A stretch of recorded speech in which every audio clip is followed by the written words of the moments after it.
तो आदाब, नमस्कार, गुड इवनिंग, सत श्री अकाल। एक बार फिर आप तमाम लोगों का स्वागत है क्राइम तक की कहानी के इस एपिसोड में। उम्मीद है पूरी फैमिली अच्छी होगी। आज सीधे कहानी शुरू करते हैं। 27 जुलाई 2014, 27 जुलाई 2014, कानपुर शहर, उत्तर प्रदेश का इंडस्ट्रियल टाउन जिसे कहा जाता है, या फिर मैनचेस्टर भी कहा जाता है इंडिया का। इसी कानपुर शहर में एक अरबपति बिजनेसमैन जिनका बिस्किट का बहुत बड़ा कारोबार, और उनका नाम ओम प्रकाश दासानी। उनके दो बेटे, उनमें से छोटा बेटा 30 साल का पीयूष दासानी, 2 साल पहले ही उसकी शादी हुई थी 2012 में जबलपुर के एक रईस ख़ानदान में। और पीयूष की बीवी का नाम था ज्योति। शादी बड़ी धूमधाम से हुई, चूँकि बहुत ही बड़ा परिवार, ख़ानदान, दोनों बिजनेस टाइकून टाइप। 2 साल बीत गए। 27 जुलाई 2014 संडे का दिन था। ज्योति ने अपने पति पीयूष से कहा कि चलो कहीं बाहर करते हैं, आउटिंग करते हैं, कुछ लॉन्ग ड्राइव पे चलते हैं, कहीं अच्छा रेस्टोरेंट में खाना खाते हैं। तो दोनों दोपहर को, बल्कि 11 बजे ही घर से निकलते हैं। और इसके बाद कानपुर में एक अच्छा खासा रेस्टोरेंट जिसका नाम कार्निवाल, वहाँ दोनों मियाँ बीवी पहुँचते हैं। वहाँ जाकर लंच का ऑर्डर देते हैं, खाना खाते हैं, करीब घंटा भर या सवा घंटा वहाँ बिताते हैं। और इसके बाद 12 सवा 12 के दरमियान पीयूष और उसकी वाइफ ज्योति अपनी होंडा एकॉर्ड कार में वहाँ से निकल पड़ते हैं। इसके बाद थोड़ी दूर आगे जाते हैं। कानपुर का ही एक इलाका, थोड़ा सा सुनसान सड़क। वहाँ अचानक 2 मोटरसाइकिल पर सवार 4 लड़के पीयूष की होंडा एकॉर्ड कार को घेर लेते हैं। इसके बाद कार को रोकते हैं, पीयूष को कार से बाहर खींचते हैं, बुरी तरह उसकी पिटाई करते हैं। और फिर उनमें से 2 शख्स उस होंडा एकॉर्ड कार में बैठता है और पीयूष की बीवी ज्योति को अपने साथ लेकर उसी कार में वहाँ से भाग जाता है। अब पीयूष बदहवास उसकी बीवी को उसके सामने पीटा गया, उसे पीटा गया, और फिर उसकी बीवी को जबरन किडनैप करके कार में ले जाया गया। अब वो घबरा भी रहा, उसे मालूम भी है कि वो एक अमीर ख़ानदान का बेटा है, हो सकता है रैंसम के लिए किडनैपिंग है। वो इधर उधर लोगों से मदद मांगता है। सबसे पहले अपने पिता को फ़ोन करता है घर पे कि ऐसी ऐसी बात हुई है। फिर एक मोटरसाइकिल सवार उसको लिफ्ट देता है। वो वहाँ से थोड़ी दूर पर पुलिस स्टेशन पहुँचता है। पुलिस स्टेशन जाने के बाद अपना नाम पता बताता है और फिर पूरी वारदात बताता है। अब जब पुलिस वालों को भी पता चलता है कि शहर के एक नामी गिरामी अरबपति शख्स की बहू को इस तरह से अगवा कर लिया गया है, तो पुलिस भी हरकत में आती है, अपने आला अफसरों को इसके बारे में जानकारी देती है। इधर रिपोर्ट लिखाने के बाद पीयूष अपने घर आता है। अब घर पे यहाँ कोहराम मचा हुआ है। सिर्फ 2 साल शादी को हुए और इस तरीके से कानपुर में दिन दहाड़े पीयूष की बीवी को किडनैप कर लिया गया। इधर ये खबर जबलपुर भी दे दी जाती है तब तक, क्योंकि मामला बेहद नाजुक भी था। अब आला पुलिस अफसरों की टीम फ़ौरन पीयूष के घर पहुंचती है, उससे पूरी डिटेल और जानकारी मांगती है। तो पीयूष रेस्टोरेंट से लेकर उस जगह तक जहां तक वो कार से पहुंचा और जहां पे उसकी बीवी को अगवा करके लोग ले गए, पूरी कहानी वही बताता जो उसने लगभग पुलिस स्टेशन में रिपोर्ट में लिखाई थी। अभी तमाम आला पुलिस अफसर पीयूष के घर पर ही थे, और इस दौरान में जो होंडा एकॉर्ड कार है उसके नंबर को भी फ्लैश कर दिया गया था कि शहर की नाकेबंदी कर दो, देखो इस कार को ढूंढो। लेकिन मुश्किल से 1.5 घंटा बीता, 1.5 घंटा ही बीता होगा, करीब 1:30 से 2 का वक्त था। अचानक कंट्रोल रूम से एक कॉल आया और कहा गया कि जिस होंडा एकॉर्ड कार की तलाश है वो इसी शहर में एक सुनसान जगह पर खड़ी मिली, सड़क किनारे। आला पुलिस अफसरों को ये बात पता चली, फ़ौरन टीम वहाँ पे पहुँची पुलिस की। देखिए तो वाकई वहाँ पे वही होंडा एकॉर्ड पीयूष की खड़ी भी है। लेकिन जब दरवाज़ा खोला गया तो अंदर का मंजर बहुत भयानक था। पूरी जो कार थी वो खून से सनी हुई थी, और अंदर कार की एक सीट पर ज्योति की खून से लथपथ लाश पड़ी थी। उस खून को देखकर और कार को देखकर ये अंदाज़ा हो रहा था कि इस कत्ल को हुए ज़्यादा देर नहीं लगा है, क्योंकि खून ने अभी जमना शुरू नहीं किया था। अब इस लाश को देखकर पुलिस वालों के भी हाथ पैर फूले। मामला एक अरबपति की बहू की अब कत्ल का हो चुका था। लॉ एंड ऑर्डर पर सवाल उठेंगे, पुलिस को ये भी मालूम था। खैर, ये खबर अब पीयूष के घर तक पहुंची। जब ये खबर पहुंची कि ज्योति की लाश मिली है कार से, घर पे मातम पसर गया, बदहवास रोते पीटते अब ये लोग पुलिस स्टेशन पहुंचते हैं। लाश को अस्पताल भेज दिया गया था। अब फिर घर वाले अस्पताल पहुंचते हैं, वहाँ पोस्टमार्टम होना था। अब सवाल ये था कि आखिर संडे के दिन 27 जुलाई घर से निकलने के दौरान अगले 2-2.5 घंटे में ये सब कुछ हुआ, तो वो कौन लोग थे? अगर ज्योति की किडनैपिंग फिरौती के लिए की गई तो फिर फिरौती मांगने से पहले ही उसका कत्ल क्यों कर दिया गया? ये सारी बातें थीं। अब पूरे घर का जो उस वक्त आलम था वो अजीब था। घर में सभी लोगों का रो रो कर बुरा हाल था। पीयूष की अलग हालत ख़राब थी, बेतहाशा रो रहा था, लेकिन पुलिस का अपना काम था जांच करना। इसी दौरान में अब सारी चीज़ें हुई। उसके बाद घर वाले अब हॉस्पिटल पहुंच गए क्योंकि पोस्टमार्टम होना है। अब तमाम लोग हॉस्पिटल पहुंचे। एक पुलिस अफसर ने बड़े ध्यान से वहाँ पर पीयूष को देखा और इत्तेफाक से 2-2.5 घंटे पहले वो पीयूष को घर पे भी देख चुका था। जब आला पुलिस अफसर पहुँचे पीयूष का बयान दर्ज करने के लिए बाकी लोगों के साथ घर वालों का, तो वो भी वहीं था। अब अगले 1-1.5-2 घंटे के अंदर वो पीयूष को दोबारा देख रहा था। इस बार घर के अंदर नहीं बल्कि अस्पताल में, जहाँ मॉर्चरी में ज्योति की लाश पड़ी थी और तमाम रिश्तेदार उस मुर्दा घर के बाहर थे और आला पुलिस अफसर भी थे। तो उस पुलिस अफसर ने जिसने पीयूष को दोबारा देखा अगले 1.5-2 घंटे के अंदर, उसे बड़ी हैरानी हुई। उसने दिमाग पे जोर डाला और उसने लगा कि नहीं वो सही देख रहा है। हुआ यूं कि जब वो घर गया और पीयूष से पूछताछ हुई तो पीयूष ने एक टी-शर्ट पहन रखी थी जो अपनी बीवी के साथ वो लंच करने के लिए पहन कर गया था, और फिर उसी में उसने रिपोर्ट लिखाई। फिर उसी में घर पे आया, घर पे रो रहा है, पुलिस वालों को बयान दे रहा है। और अब ज्योति की लाश मिलने की खबर आई तो फिर वो अस्पताल पहुंचा है। लेकिन अस्पताल में पीयूष की टी-शर्ट बदली हुई थी, अब वो दूसरी कमीज़ पहने हुआ है। अब उस पुलिस अफसर को ये किसी से शेयर नहीं कर रहा, अपने आप सोच रहा है कि एक शख्स जो सुबह घर से निकला लंच करने के लिए, बीवी को घुमाने के लिए, और अगले 2-2.5-3 घंटे में वापस भी आ गया है, और उसी शख्स को जब ये पता चल रहा है कि उसकी बीवी का कत्ल हो गया और वो अपनी बीवी की लाश को देखने के लिए मुर्दा घर आ रहा है, तो ऐसी हालत में क्या कोई पति पहले अपने कपड़े बदलेगा और फिर अस्पताल पहुंचेगा? वो तो बदहवास होगा और जिस हाल में होगा उसी हाल में दौड़ पड़ेगा। लेकिन यहाँ उल्टा है। अब वो सोच रहा है कि आखिर ऐसा क्यों, इतना टी-शर्ट भी बदलने की क्या ज़रूरत है ऐसे माहौल में? कहीं अच्छी जगह पे जा रहे हो आप, खुशी का मौका हो, समझ में आता है। आपकी अपनी बीवी का कत्ल हुआ है और आप अस्पताल आने से पहले कपड़े बदल रहे हो। ये बात उसे बड़ी खटकी। उसने अपने सीनियर अफसर के कान में उसी अस्पताल की चारदीवारी में बड़े धीरे से ये बात कही कि पता नहीं आपने नोटिस किया कि नहीं, घर में पीयूष ने अलग कपड़े पहने हुए थे और अगले 1-1.5 घंटे में वो कपड़ा चेंज करके यहाँ आया। अब उस पुलिस अफसर ने भी ध्यान से सोचा और उन्हें लगा कि हाँ ये सही कह रहा है, क्योंकि वो भी उस घर में थे।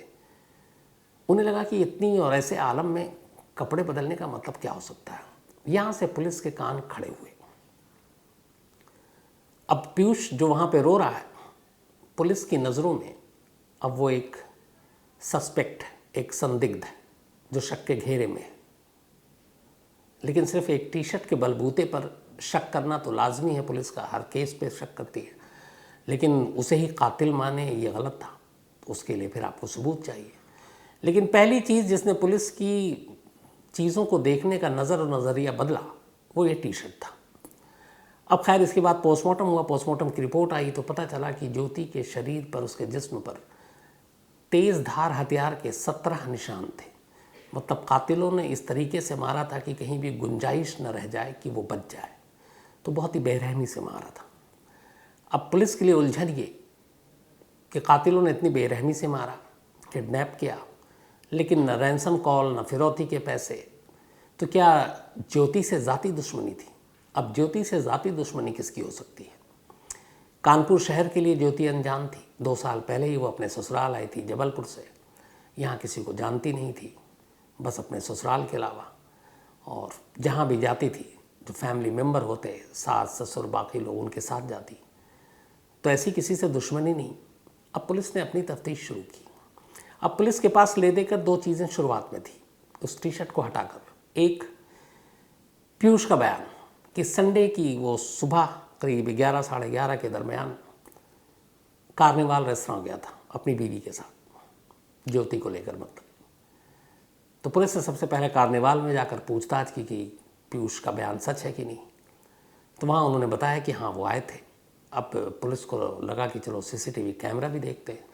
उन्होंने रेस्तरां का सीसीटीवी कैमरा निकाला और देखना शुरू किया। उसमें जो पीयूष का बयान था बिल्कुल सच था। वो रेस्तरां में दाखिल होता है, एक टेबल शायद पहले से बुक किया हुआ था, वहाँ दोनों हस्बैंड वाइफ बैठते हैं। लेकिन इसके बाद ये जो तस्वीरें थी वो थोड़ी सी अटपटी थी। पुलिस को लगा कि ये क्या है, एक हस्बैंड वाइफ संडे को एंजॉय करने के लिए बाहर निकले हैं घर से, खाना खा रहे हैं, लेकिन उस टेबल पर बैठने के बाद से खाना खाने तक पीयूष और ज्योति ने एक दूसरे से एक बार भी बात नहीं की। दोनों अपना खाना खा रहे हैं, जब वेटर आए तो कुछ बात कर रहे हैं, एक दूसरे से बात नहीं कर रहे हैं। हालांकि इस दौरान लगातार ज़्यादातर खाना खाते वक्त पीयूष किसी से मोबाइल पर बात कर रहा है। तो पत्नी को घुमाने लाया है, दोनों रेस्तरां में हैं, लेकिन एक दूसरे से बात ही नहीं कर रहे हैं। अब पुलिस को लगा कि 2 साल पहले तो शादी हुई है, ये लोग आउटिंग के लिए निकले हैं, लेकिन ये कैसी आउटिंग है जहाँ पर ये खाना तो खा रहे हैं पर एक दूसरे की तरफ देख भी नहीं रहे, बात भी नहीं कर रहे हैं। इसका मतलब है कि कुछ गड़बड़ है। अब ये पहली चीज़ थी पुलिस के लिए अजीब। दूसरी, पुलिस ने उस जगह को देखा जहाँ पर पीयूष के बयान के हिसाब से 2 मोटरसाइकिल पर 4 लड़कों ने कार को रोकी। वहाँ पे भी बड़ी अजीब सी चीज़ें थी कि ट्रैफिक आ जा रहा था, तो वहाँ पे कोई चश्मदीद तब तक सामने नहीं आया। दूसरा, पीयूष का बयान था कि उसे उन्होंने मारा पीटा और धक्का देकर कार से फिर बाहर निकाला और कार से उसको बाहर करने के बाद उसकी बीवी को लेकर चले गए। लेकिन पीयूष के पूरे जिस्म पर चोट का एक भी निशान नहीं था, कहीं भी नहीं। न उसके कपड़े पे ऐसा कोई दाग था जिससे लगे कि वो सड़क पर गिरा हो। अब ये सारी चीज़ें और टी शर्ट का बदलना मुर्दा घर में जाने से पहले पुलिस के लिए बड़ी एक अजीब सी चीज़ हो रही थी। अब शक का शिकंजा कसता जा रहा था पीयूष की तरफ, लेकिन सबूत नहीं था, ये सारी चीज़ें थी सिर्फ। अब इसके बाद पुलिस ने कहा कि चलो कॉल डिटेल्स खंगालते हैं। पीयूष के कॉल डिटेल को निकाला गया। जब पीयूष के कॉल डिटेल को निकाला गया तो उसके नंबर में से और कोई ऐसी अजीब चीज़ मिली नहीं। एक नंबर मिला, और वो नंबर इसलिए थोड़ा सा पुलिस के लिए अजीब हुआ कि शायद उसके मोबाइल के कॉल डिटेल में जितने भी नंबर थे 500-600, उनमें से वो इकलौता नंबर था जिस पे पीयूष सबसे ज़्यादा और सबसे देर तक बातें किया करता था, और वो भी पिछले 2-3 सालों से।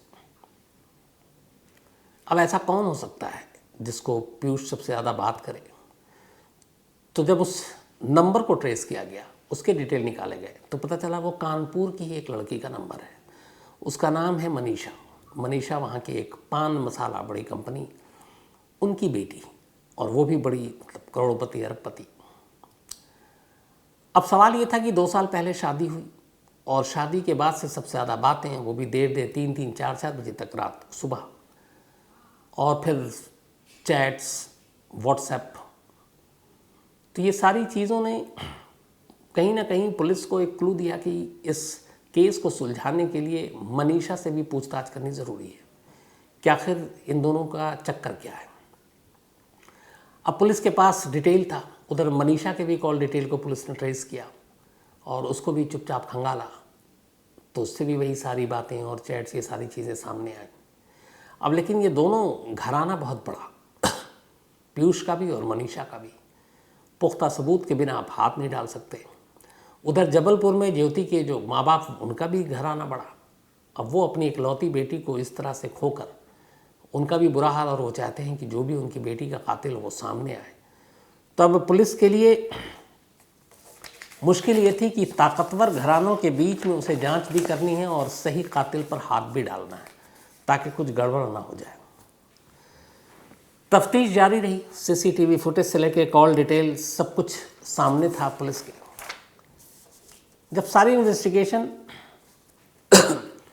हो चुकी तो पुलिस को कोई और कातिल का चेहरा दिखाई नहीं दिया। अब तक के जितने भी छोटे मोटे एविडेंस थे वो सारे पीयूष की तरफ इशारा कर रहे थे। आखिरकार एक रोज़ पुलिस ने पीयूष को बुलाया कि आओ आपका बयान है, चूँकि आप विटनेस हो, पूछताछ करनी है केस के बारे में। और पीयूष को भी अब तक यही है कि वो एक विटनेस है, उसकी वाइफ की मौत हुई है, कत्ल हुआ है। तो वो भी अपना पुलिस स्टेशन गया, लेकिन पुलिस स्टेशन में जाने के बाद उसे पता चला कि उसे पूछताछ के लिए नहीं बुलाया गया, बल्कि उसके कातिल के तौर पर बुलाया गया। अब पुलिस ने उससे ये कत्ल के 4 दिन बाद की बात है, चौथा दिन था, 31 जुलाई 2014 आ गया। पीयूष पुलिस के पास पहुंचता है। अब पुलिस उसे सारी चीज़ें बताती है।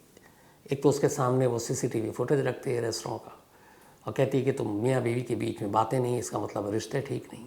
इस दौरान में पुलिस ने इन दोनों के रिश्तों के भाई खंगालना शुरू किया था, और आखिर में आकर पुलिस का जो नतीजा था वो यही था कि कहीं ना कहीं इस रिश्ते के बीच में मनीषा नाम की जो लड़की है, उसकी वजह से कुछ ना कुछ है, कुछ राज है। तब उसे बुलाया गया, पूछताछ हुई, लेकिन पीयूष लगातार अपने उसी बयान पर कायम रहा, और इससे आगे वो कुछ बोलने को तैयार नहीं, मुंह खोलने को तैयार नहीं। तभी पुलिस ने एक और चाल चली। उन्होंने मनीषा को भी बुला लिया कि आपका दोस्त है, आप इस केस पे कुछ रोशनी डाल सकते हैं, पुलिस की मदद कर सकते हैं, ज्योति के कातिल तक पहुंचने में आप भी आ जाइए। अब मनीषा भी पुलिस स्टेशन में और पीयूष भी पुलिस स्टेशन में। अब दोनों से पूछताछ हो रही है अलग अलग, फिर दोनों को एक साथ कर दिया गया। अब इसके बाद पुलिस ने उन दोनों के सारे कॉल डिटेल्स, वो चैट्स, वो सारी चीज़ें उनके सामने रखी और कहा कि ये सच है, अब या तो आप सच बोलो या फिर हमें दूसरा तरीका अपनाना पड़ेगा। अब जब उनके रिश्ते का राज इस तरीके से आम हुआ, उन्हें लगा कि सारे कॉल डिटेल्स, जो कब कब बातें हुई, कितनी देर बातें हुई, तो फिर उनके पास कोई चारा नहीं था। इसके बाद पीयूष टूट गया और उसने पूरी सच्चाई बताई। इस जुर्म के पीछे की सच्चाई भी वही थी जो सैकड़ों, हज़ारों, ऐसे लाखों केसेस में हुई है। पीयूष की शादी बेशक ज्योति से हुई, घर वालों ने कराई। घर वाले अरबपति लोग, पीयूष को लगा माँ बाप की मर्ज़ी के ख़िलाफ़ जाएगा तो पता नहीं बेदखल न कर दें, लेकिन वो प्यार करता था मनीषा से और शादी भी करना चाहता था, लेकिन मजबूरी थी। घर वालों ने रिश्ता ज्योति के साथ तय कर दिया, जो जबलपुर की रहने वाली थी, और पीयूष ने बड़ी खामोशी से ये रिश्ता मंजूर कर लिया और फिर शादी कर ली। शादी तो कर ली, लेकिन उसने कभी ज्योति को अपनी बीवी का दर्जा नहीं दिया। पहले ही दिन से वो बेशक एक मियाँ बीवी के तौर पर रहते, फंक्शन में जाते, घर में रहते, एक ही कमरे में सोते, लेकिन कभी उसने दर्जा नहीं दिया। वो प्यार मनीषा से ही करता था। और बाद में पुलिस को उस घर से ज्योति की एक डायरी मिली। उस डायरी में ज्योति ससुराल आने के बाद की अपनी हर दिन की कहानी को लिखा करती थी, और उसमें उसने ये कहानी लिखी कि मेरी शादी तो हुई पीयूष से, लेकिन उसने कभी मुझे दर्जा नहीं दिया, उसने कभी मुझे बीवी माना ही नहीं, न बीवी का हक दिया, न कोई खुशी दी। बल्कि मैंने अपने इन लॉज को कई बार शिकायत की कि वो रात अक्सर 12 बजे घर से निकल जाता था चुपचाप, जब सब सो जाते थे, और कभी 2 बजे निकल जाता था और सुबह 4-5 बजे लौटता था।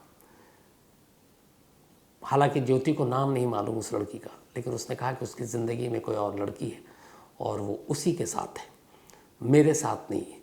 और कई बार मुझे इन चीज़ों के लिए वो मानसिक रूप से बहुत परेशान भी करता है। वो डायरी बहुत ही इमोशनल डायरी थी, जिसमें उसने अपनी पूरी दर्द भरी कहानी और पीयूष के रिश्ते की कहानी सब कुछ लिखी थी। वो डायरी भी पुलिस के पास एक सबूत के तौर पर, और पीयूष और मनीषा को जब दिखाया गया तो उन्होंने फिर माना।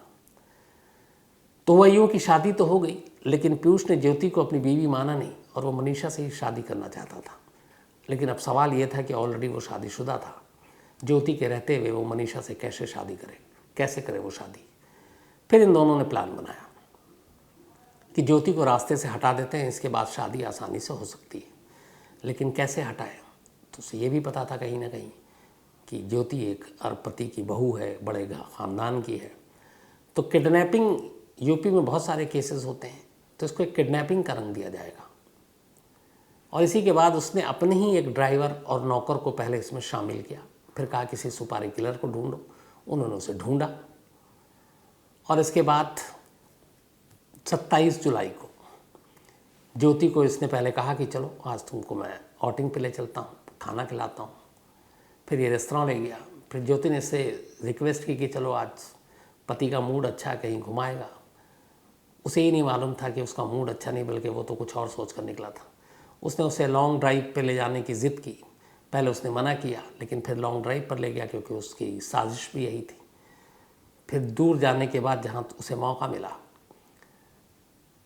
उसी कार में उसके ड्राइवर, नौकर और एक और शख्स ने ज्योति का पहले गला घोंटा और फिर चाकू से उसके प्रहार किया। और ये सब कुछ पीयूष के रहते हुए किया गया। इसके बाद सारे सबूत मिटाए गए वहाँ से। पीयूष कार से उतरा, कार वहाँ से आगे गई। फिर पीयूष चीखने चिल्लाने लगा प्लान के तहत। फिर एक मोटरसाइकिल वाले ने उसको लिफ्ट दी। फिर वो भागता हुआ पुलिस स्टेशन गया। पुलिस स्टेशन में उसने यही सारी कहानी बताई। फिर वो अपने घर गया। चूँकि बड़ा मामला था, आला पुलिस अफसर घर आ गया, उसने बयान दिया। लेकिन अगले 2 घंटे के अंदर ही ज्योति की लाश मिल गई और उसके बाद उसे मुर्दा घर जाना पड़ा। और मुर्दा घर जाने से पहले बस उसने एक टी-शर्ट बदल लिया। और ऐसे माहौल में, ऐसे सिचुएशन में कपड़ा बदलना एक अनुभवी पुलिस अफसर को खटक गया और वो शक के घेरे में आ गया। और उसके बाद तमाम जांच हुई तो फिर वो पकड़ा गया। इन तमाम लोगों को गिरफ्तार किया गया। इसके बाद अदालत में पेश किया गया। जेल में है, लगातार जेल में है।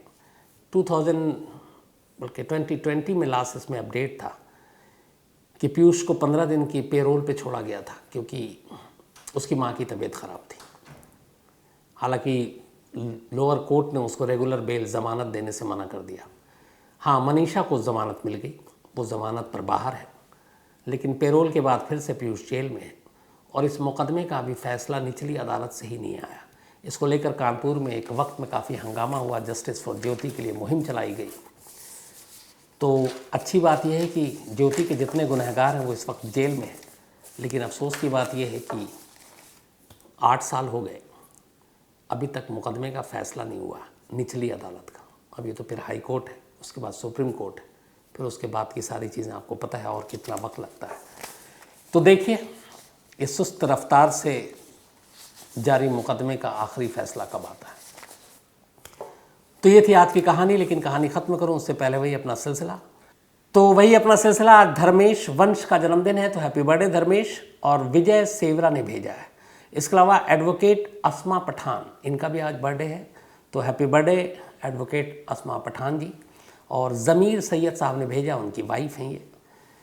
कन्नू, इनका भी आज बर्थडे है, तो हैप्पी बर्थडे कन्नू। और ये अरबाज खान की सिस्टर हैं। मोहित, इनका भी आज जन्मदिन है, तो हैप्पी बर्थडे मोहित। और ये भेजा है रमेश हिमारिया ने, उनके बेटे हैं। साथ ही आयशा खातून का भी आज जन्मदिन है, तो हैप्पी बर्थडे आयशा। और बल्कि इनका 2 को, कल 2 अक्टूबर को है, गांधी जयंती भी है कल। तो मोहम्मद इकबाल ने भेजा है। साथ ही मीनाक्षी, इनका भी जन्मदिन है, और हैप्पी बर्थडे मीनाक्षी जी। और इनका भी 2 अक्टूबर को ही है, तो एडवांस में राकेश कुमार जी ने भेजा है, इनके पति हैं। साथ ही महराजी, बल्कि महराजी, शायद मैं नाम गलत बोल रहा हूँ, महराजी, इनका भी आज जन्मदिन है, तो हैप्पी बर्थडे। और स्नेह एंड स्वयं की मम्मी हैं ये, तो हैप्पी बर्थडे आपको। और इसके अलावा आतिया निगार, इनका भी आज बर्थडे है, तो हैप्पी बर्थडे आतिया। बल्कि 2 अक्टूबर को है इनका, तो एडवांस में हैप्पी बर्थडे। और इमाम सिद्दीकी साहब ने भेजा, उनकी वाइफ हैं। इसके अलावा अरुण कुमावत मध्य प्रदेश से, इनका भी बर्थडे है आज, तो happy birthday Arun, and thank you so much आपके इस प्यार और मेल के लिए। साथ ही लक्ष्मी जी हैं कि इनका 30 तारीख को, अभी सितंबर को बर्थडे था, तो आपको बिलेटेड हैप्पी बर्थडे। इसके अलावा इनके जो हस्बैंड हैं जीत पाल जी, उनका भी कल 2 अक्टूबर गांधी जयंती के दिन बर्थडे है, तो आपको एडवांस में हैप्पी बर्थडे जीतपाल साहब। और इनकी बिटियां हैं, उनका भी बर्थडे कल ही है, 2 अक्टूबर को। तो अच्छा है, बाप बेटी का बर्थडे एक साथ एक दिन। तो आप तमाम लोगों को, चूँकि कल 2 अक्टूबर है, कहानी होती नहीं है, संडे का दिन है, इसलिए एडवांस में आज बर्थडे। साथ ही फरहत नाज और नज़ीर आलम, इनकी एनिवर्सरी है, तो आप दोनों को बहुत बहुत मुबारकबाद। और गौहर हसरत और अक्सा ने भेजा है। इसके अलावा निकिता जी, थैंक यू सो मच आपके मेल के लिए। और मैं ऊपर वाले से दुआ करूँगा आप हमेशा अच्छी रहें, और ये जो मुश्किल का दौर है ये भी गुजर जाए, सब कुछ अच्छा हो। एंड थैंक यू दिल से आपके मेल के लिए। इसके अलावा राकेश कुमार जी ने कहानी की फरमाइश की है। सुधीर दहिया हैं, मोसाद के किसी इंटरेस्टिंग ऑपरेशन की कहानी सुनना चाहते हैं। चलिए आजकल एक बुक पढ़ रहा हूँ, जैसे कंप्लीट होता है फिर सुनाता हूँ आपको। मनोज मलिक बीमार हैं शायद और अस्पताल में हैं, इनके दोस्त ने भेजा है, तो यही दुआ है मेरी कि मनोज साहब आप फटाफट ठीक हो जाएं। और ये सुख दुख तो चलता रहता है, ये भी एक दौर है, निकल जाएगा। पंकज सिंह ने भेजा, उनके दोस्त हैं सिडनी से। प्रदीप सिंह, इन्होंने कुछ लिखा था, फिर मैं भूल गया, एक स्टोरी की लेकिन फरमाइश की है। साथ ही अनुज कुमार ने एक स्टोरी की फरमाइश की है। सागर वंजारे, बहुत सारे लोगों ने, अब मैं क्या बोलूँ, मैं टाल रहा था लेकिन आज बोलता, बहुत सारे लोगों ने ये घड़ी के बारे में पूछते हैं कि क्या है, तो बस इतना बता दूँगा कि आजकल वो जो आप मेरी घड़ी देखते हैं वो मेरे पास है नहीं, और ये घड़ी का मालिक मैं हूँ नहीं, ये मेरी बीवी की घड़ी है, मेरी वाइफ की घड़ी है। तो बस यही आजकल पहन कर चला रहा हूँ, जब वो मेरी घड़ी वापस मिल जाएगी तो ये मैं वापस कर दूँगा। साथ ही पवित्र कुमार, ये सिद्धू मूसावाला में अपडेट पूछ रहे हैं कि कुछ है कि नहीं। चार्जशीट दाखिल हो गई, अब अदालत में ट्रायल होगा, उसके बाद मुकदमा शुरू होगा। और आपको अभी कहानी में भी बताया कि हमारे यहाँ अदालत में इंसाफ और इंसाफ की प्रक्रिया जो कवायद है वो कितनी तेज़ या सुस्त रफ्तारी से चलती है, तो उसका अंदाज़ा आपको भी है। तो अब देखिए अभी कितना वक्त लगता है, कितने साल लगते हैं। साथ ही वक़ार हैदर कुवैत से एक कहानी की फरमाइश की है। इसके अलावा हरमिंदर पाल सिंह बिंद्रा जी ने कहानी की फरमाइश की है। सोनू झा हैं, आकाश कुमार ने कहानी की फरमाइश की है, प्रशांत भट्ट, इसके अलावा होरिल यादव साहब ने कहानी की फरमाइश की, और नवीन गोदारा ने भी एक कहानी की फरमाइश की है। तो बारी बारी से ज़रूर पूरी होगी।